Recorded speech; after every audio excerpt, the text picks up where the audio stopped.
নমস্কার, আমার মিষ্টি ইজ দ্য হিস্ট্রি ইউটিউব চ্যানেলে সবাইকে স্বাগত। আমি এখনই আপনাদেরকে ময়দান মেট্রো স্টেশন থেকে নিয়ে যাব চৌরঙ্গি রোড দিয়ে আপনারা দেখতেই পাচ্ছেন স্রোতের মতো গাড়িগুলি ব্যস্ত হয়ে ছুটে চলেছে।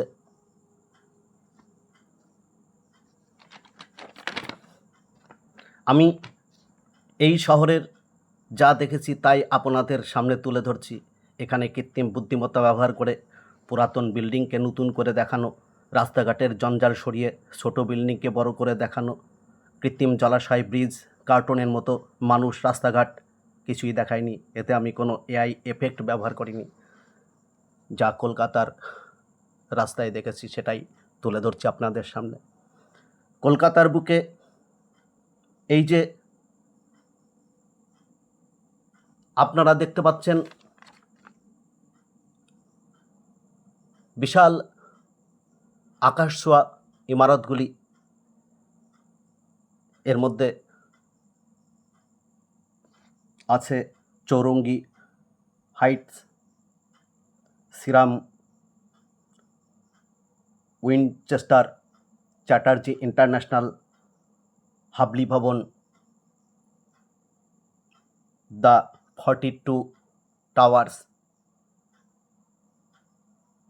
টাটা সেন্টার ইত্যাদি উঁচু ইমারতগুলি, যা এই রোডের সবথেকে সম্মানীয় বিল্ডিং। টাটা কোম্পানির এই আকাশচুম্বী বিল্ডিংটি এই শহরে আভিজাত্যকে নির্মিত। আধুনিক ব্যবসা আর শিল্পের এক অপ্রতিদ্বন্দ্বী সাক্ষ্য হিসাবে টাটার এই বিল্ডিংটি বার্তা বহন করে চলে। দূরে আছে চ্যাটার্জি ইন্টারন্যাশনাল, দেখতেই পাচ্ছেন, অত্যন্ত উঁচু, কলকাতা শহরে অনেক পুরাতন বিল্ডিং এটি।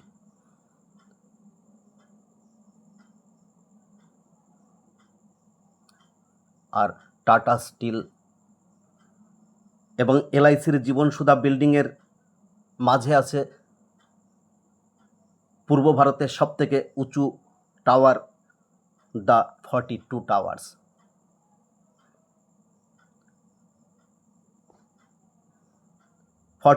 টাওয়ার্স শুধু কলকাতার নয়, সমগ্র পূর্ব ভারতের উঁচু বহুতল ভবন।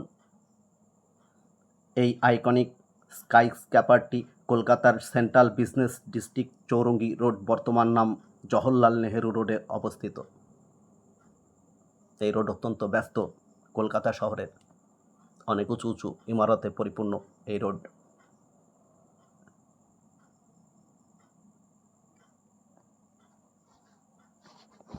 টাটা সেন্টার দেখতে পাচ্ছেন আপনারা, অত্যন্ত পুরাতন বিল্ডিং।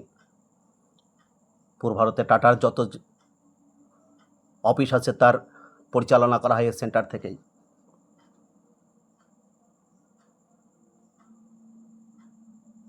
এই যে দেখতে পাচ্ছেন 42 বিল্ডিং, এর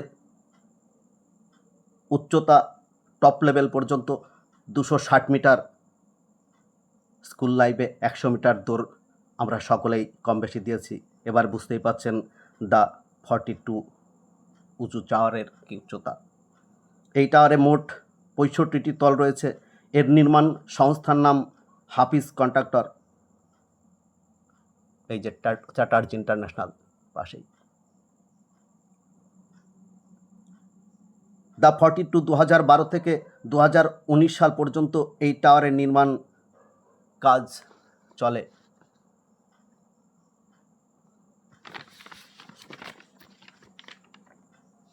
এই টাওয়ারের প্রস্থ উচ্চতা অনুপাত 1:10, যার জন্য বিল্ডিংটির আধুনিকত্ব সকলের নজর কেড়ে নেয়। এটি একটি সম্পূর্ণ প্রিমিয়াম কোয়ালিটির বিলাসবহুল আবাসিক ভবন। এই ভবনের একটি ফ্ল্যাটের ভাড়া মাসে প্রায় 7 থেকে 8 লক্ষ টাকা। বুঝতেই পাচ্ছেন। এই যে Calcutta Texas ITC limited. ITC লিমিটেডের পরেই আছে 21শে ফেব্রুয়ারি ভাষা শহীদদের স্মরণীয় করে রাখতে একটি উদ্যান প্রতিষ্ঠা করা হয়েছে। চ্যাটার্জি ইন্টারন্যাশনালের পাশেই অবস্থিত, দেখতেই পাচ্ছেন। 21শে ফেব্রুয়ারি সেই বিখ্যাত উদ্যান। এখানে ভাষা আন্দোলনকারীরা কিভাবে জীবন দিয়েছিল, বঙ্গমাতা সেই ভাষা আন্দোলনকারীকে কোলে নিয়ে প্রহর গুনছে সেই উদ্যান। রফিক, বরকত, সালাম, যাদের আন্দোলনের প্রভাবে বাংলা ভাষা আজও আমাদের মাতৃভাষা হয়ে গেছে, সেই উদ্যানটি এখানে অবস্থিত চৌরঙ্গি রোডে।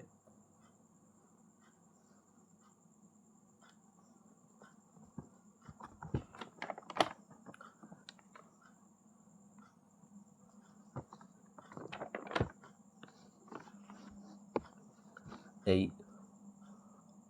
সুন্দর সবুজ ঘেরা উদ্যানের পরেই অনেক দূরে দেখা যাচ্ছে রবীন্দ্রনাথের উঁচু মূর্তি, মর্মর মূর্তি, আর তারপরেই অনেক দূরে দেখা যাচ্ছে কলকাতা শহরের সৌন্দর্যকে আরও এক ধাপ বাড়িয়ে দেওয়ার সবথেকে শ্রেষ্ঠ একটি স্থাপত্য, সেটা হচ্ছে সর্বেক্ষণ বিভাগের তৈরি বিড়লা প্ল্যানেটোরিয়াম।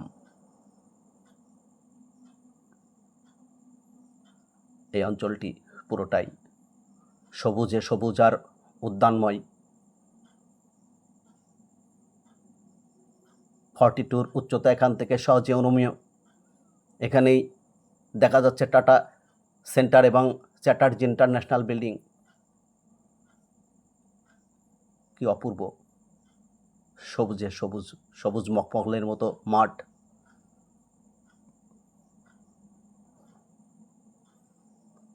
কলকাতা ট্রাফিক নিরন্তর পহরাচ্ছে। এই যে বিড়লা প্ল্যানেটোরিয়াম,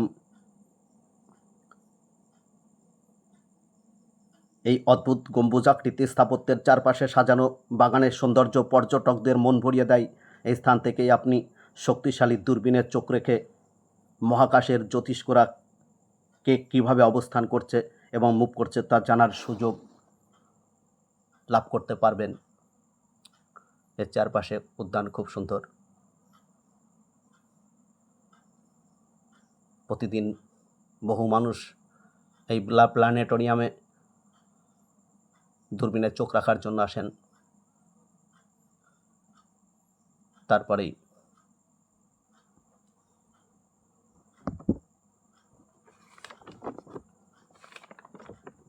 আপনারা দেখতে পাচ্ছেন সবুজে সবুজ রাস্তা, মনে হচ্ছে ডুয়ার্সের কোনো ঘন অরণ্যে আমরা প্রবেশ করছি।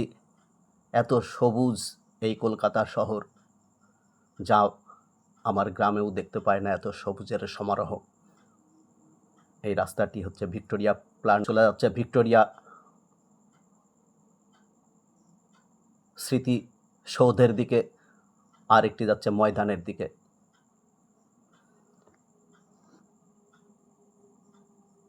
কত সুন্দর 500 বছরের পুরাতন বৃক্ষ এখানে আছে।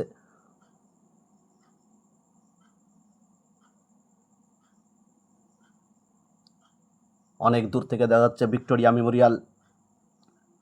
এই মেমোরিয়ালটি শুধুমাত্র একটি ঐতিহাসিক স্মারক নয়, এটি ব্রিটিশ আমলের স্থাপত্যকলার এক অসাধারণ নিদর্শন।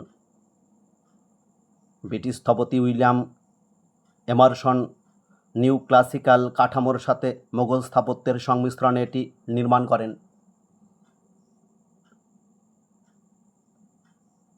রাজস্থানের মাকরানা খনি সাদা মার্বেল পাথর দিয়ে এই ভবনটি নির্মিত। অনেক দূর থেকে দেখা যাচ্ছে, আপনাদেরকে দেখাতে সক্ষম হচ্ছি ঘেরার মধ্য দিয়ে, গ্রিলের মধ্য দিয়ে। আর এর মেঝে তৈরি করা হয়েছে ইতালি থেকে মার্বেল এনে।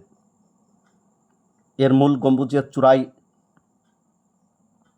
16 ফুট উঁচু একটি ব্রোঞ্জের মূর্তি রয়েছে, যার নাম অ্যাঞ্জেল অফ ভিক্টোরি। জোরে বাতাস হলে এই মূর্তিটি বাতাসের অভিমুখে ঘুরতে থাকে। এই স্মৃতিসৌধটিকে কেন্দ্রে রেখে এর চারপাশে গার্ডেন, পুকুর, আমবাগান নিয়ে বিস্তার প্রায় 64 একর।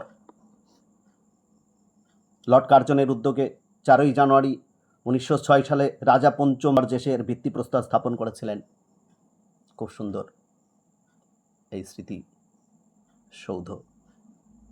দীর্ঘ 15 বছর ধরে নির্মাণের পর 1921 সালের 28শে ডিসেম্বর জনসাধারণের জন্য এটি খুলে দেওয়া হয়। এর উচ্চতা প্রায় 56 মিটার এবং দৈর্ঘ্য 103 মিটার আর প্রস্থ প্রায় 69 মিটার। এটি কলকাতা শহরের অলংকার শুধু নয়, অহংকারও বটে। সেই সঙ্গে সমগ্র বিশ্বের গতিক স্থাপত্য ভাস্কর্য শিল্পের 16তম আশ্চর্য হিসাবে এটি মর্যাদা লাভ করেছে। দেখতেই পাচ্ছেন, সাদা নুড়ির উপর দিয়ে হেঁটে তবেই ভিক্টোরিয়া মেমোরিয়ালে প্রবেশ করা যায়। প্রচুর দর্শনার্থীরা এখানে দিনে ভিজিট করতে আসেন। পর্যটকদের জন্য স্থান সব থেকে সমাদরের।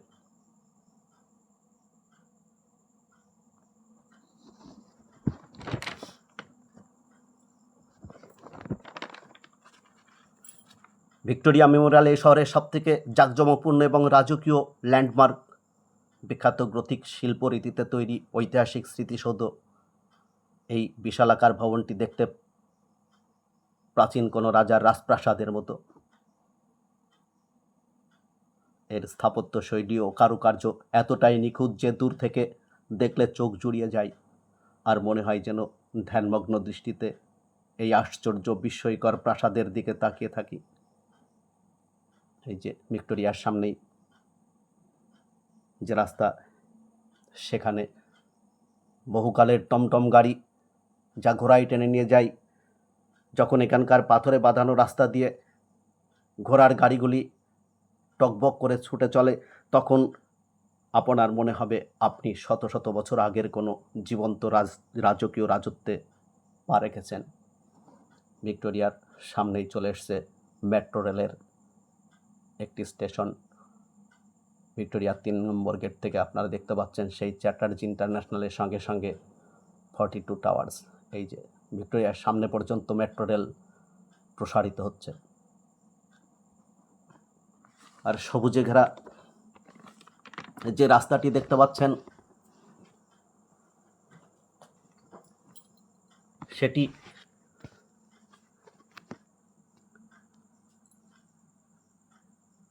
ময়দান অঞ্চলের সবথেকে সবুজ বন প্রকৃতি আর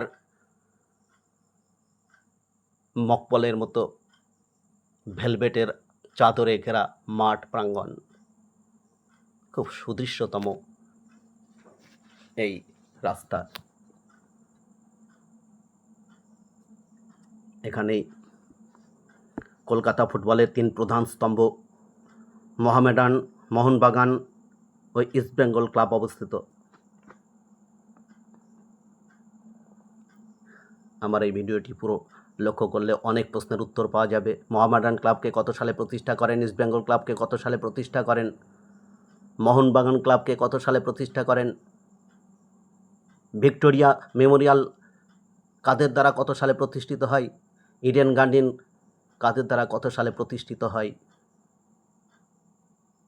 কলকাতা ক্রিকেটের জনককে কিভাবে ইডেন উদ্যান তৈরি হলো, ইত্যাদি প্রশ্নের উত্তর আপনারা পেয়ে যাবেন। এই যে দেখুন, খুব সুন্দর জাঁকজমকপূর্ণ টমটম গাড়ি কলকাতার রাজপথ দিয়ে যখন ছুটে যায়, তখন একটা মোহনীয় আকর্ষণ তৈরি করে।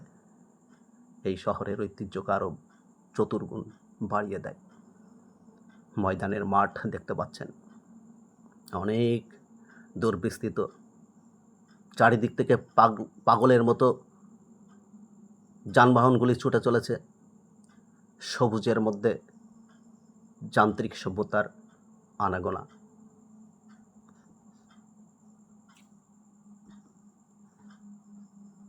এই যে ময়দান মাঠ থেকে দেখা যাচ্ছে দূরে, অনেক দূরে উঁচু ইমারত। খুব সুন্দর দৃশ্য এখান থেকে। Chatterjee international, 42 towers, tata centre. কত সুন্দর, কত মোহনীয়, আকর্ষণীয় স্থান এটি কলকাতার। সবুজে সবুজ মাঠ, এই ময়দানের মাঠ।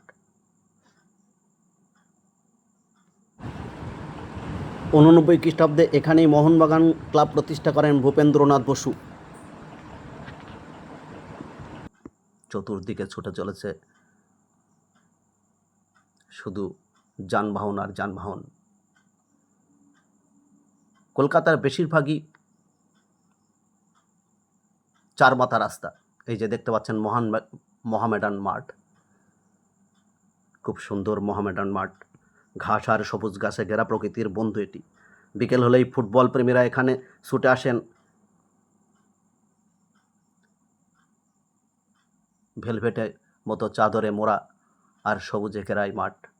আর এই যে এর পাশে ভারতের প্রথম মহিলা শহীদ বিপ্লবী ফুলতার ছদ্মনামে মাস্টারদার চট্টগ্রাম বিপ্লবী দলের নেত্রী প্রীতিলতা ওয়ালের একটা মর্মর মূর্তি, অনেক উঁচু এই মূর্তি, দেখতেই পাচ্ছেন এই মূর্তি। কলকাতার খুব আকর্ষণীয় স্থান এটি, খেলোয়াড়দের স্বর্গরাজ্য এটি। এর পেছনে আছে ইস্টবেঙ্গল ক্লাব। চলুন আপনাদেরকে একটু ইস্টবেঙ্গল ক্লাবে ঘুরিয়ে আনি। এখানেই অনুষ্ঠিত হবে আজ ইস্টবেঙ্গল বনাম টালিগঞ্জ অগ্রগামী খেলা। খেলোয়াড়দের মাঠে অনুশীলন করতে দেখা যাচ্ছে। উদ্বোধন অনুষ্ঠানের মধ্য দিয়েই খানিকটা পরেই খেলা শুরু হবে। অনুশীলনে ব্যস্ত ইস্টবেঙ্গল ক্লাবের খেলোয়াড় এবং টালিগঞ্জ ক্লাবের খেলোয়াড়েরা। এটি ইস্টবেঙ্গল ক্লাব। আর এখন তো চলছে বিশ্বে ফুটবল বিশ্বকাপের জ্বর, এখানেও সেই জ্বর এসে ধাক্কা দিয়েছে। দর্শকরা ধীরে ধীরে মাঠে প্রবেশ করছে। খেলা শুরু হতে এখন অনেকটা দেরি, তার আগে উদ্বোধনী অনুষ্ঠান শুরু হবে।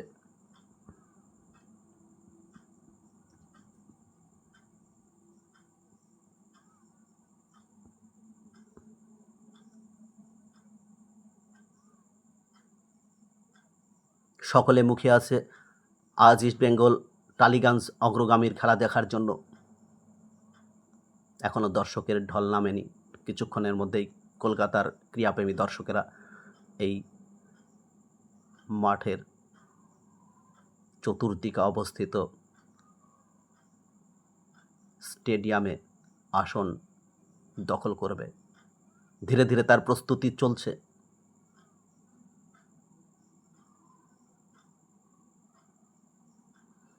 এখান থেকে আপনাদেরকে একটু দেখিয়ে দিই পৃথিবীর বিখ্যাত ক্রিকেট গ্রাউন্ড ইডেন উদ্যান এবং তার লাইট পোস্ট দেখতেই পাচ্ছেন। এই মোহনবাগান ইস্টবেঙ্গল মাঠ থেকেই দেখা যায় ইডেন গার্ডেন। এখানে চতুর্দিকে মোহামেডান, ইস্টবেঙ্গল, মোহনবাগান আর ইডেন গার্ডেনের খেলোয়াড়রা ছড়িয়ে ছিটিয়ে আছে। তারা কেউ প্র্যাকটিস করছে, কেউ তাদের পরবর্তী খেলার জন্য প্রস্তুতি নিচ্ছেন। এইভাবে এই অঞ্চল সেজে ওঠে খেলোয়াড়দের অনুশীলনে।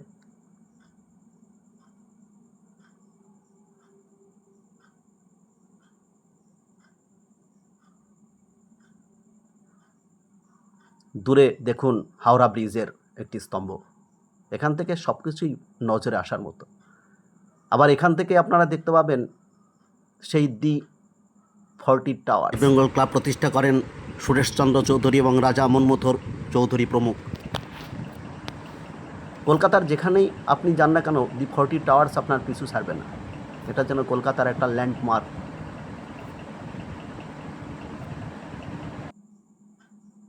আর কিছুক্ষণের মধ্যেই শুরু হবে, এই যে আমি বললাম না, ল্যান্ডমার্ক 42 টাওয়ার্স। কিছুক্ষণের মধ্যে শুরু হবে উদ্বোধনী ম্যাচ। উদ্বোধনী অনুষ্ঠানের মধ্য দিয়েই একটু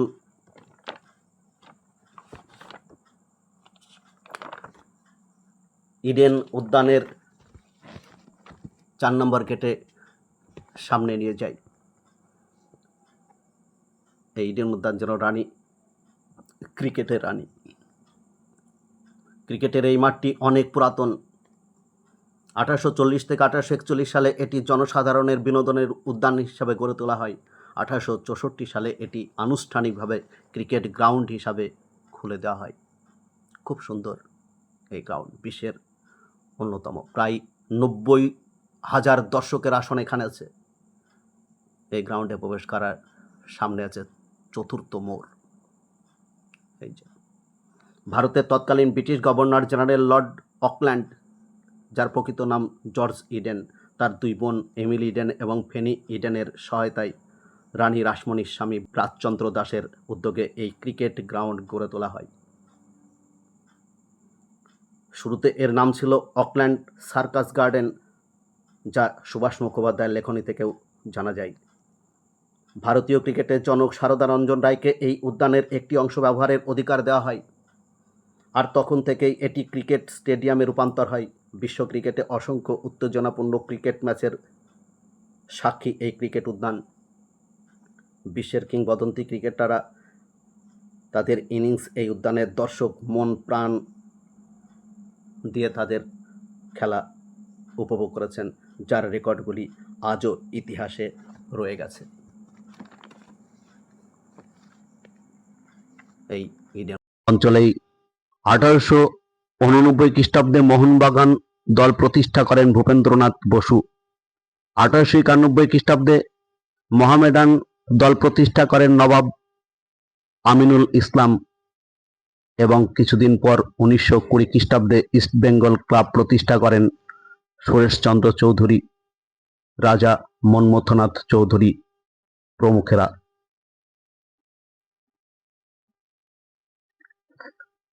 এটি খেলোয়াড়দের স্বর্গভূমি।